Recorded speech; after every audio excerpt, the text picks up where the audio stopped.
All right, well, I gotta abandon my post here.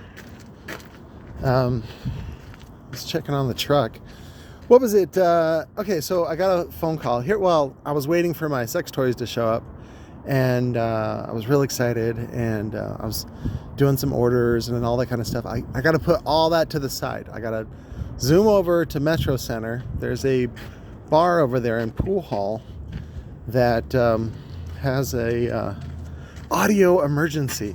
So the call that I got was that they had 5 woofers that were out that needed changing. You know, I assumed they were 18s.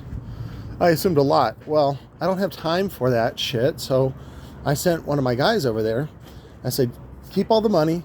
I said, just bring the dead to me. That's all I want. Because the guy needs the money. I'm like, it's fine. I don't really need it. And it's good for him. I want to build rapport with him and with the client. Well, it turns out to be something else. So I got to drop everything I'm doing and run over there and evaluate it and then make it awesome. So this is going to happen sometimes. The same thing if you know how to fix computers. Computers are terrible. I don't recommend that for anybody, because then everybody and their mom is like, oh, I don't know how to use the Windows. Where is AOL? You're like, okay, get the fuck out of this. But I'm going to go see this place and evaluate it. And then it's the same process as all of them, which is when, you know, somebody needs a car audio solution or home theater solution. You always want to, this is the way I do it, which is you just start with budget. You go, okay, what do you want to spend? And then you evaluate it. And then if it can fit within that budget, then you go, okay, we can do it. If it can't, then that's when you have to break the bad news to the owner or whoever.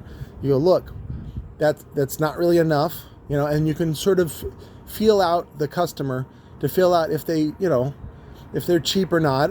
Typically when it's a business, what's weird is they do have money. And they usually pay you cash there on the spot.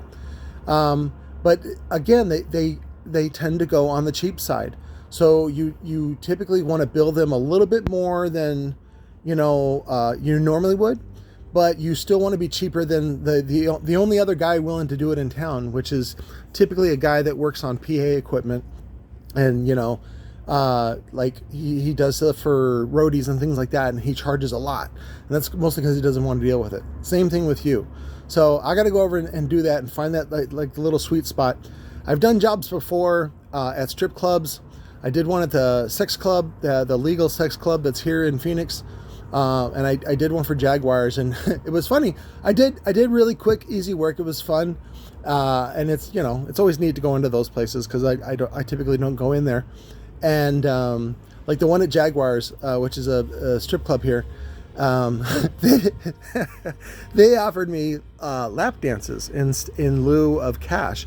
And I was like, no, I'll wait. They had me wait an hour. So you just got, it was only for like $200. So, but what was it? And then the sex club one, no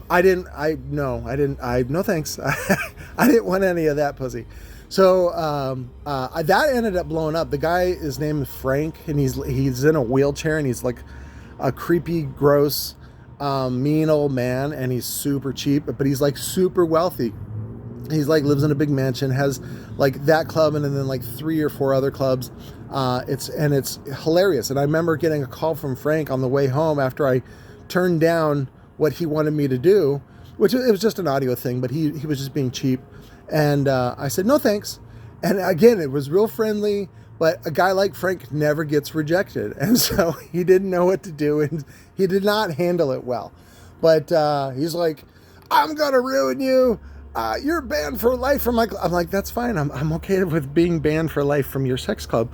So, but I think it's really interesting about humanity and culture when, you know, you tell adults no and how they respond. So it's a very, very powerful phrase, but I'm going to go do this. I'll stitch this one. Well, fuck it. I'll just post this one up for now and then leave you guys hanging, and we'll find out later what happens at the club.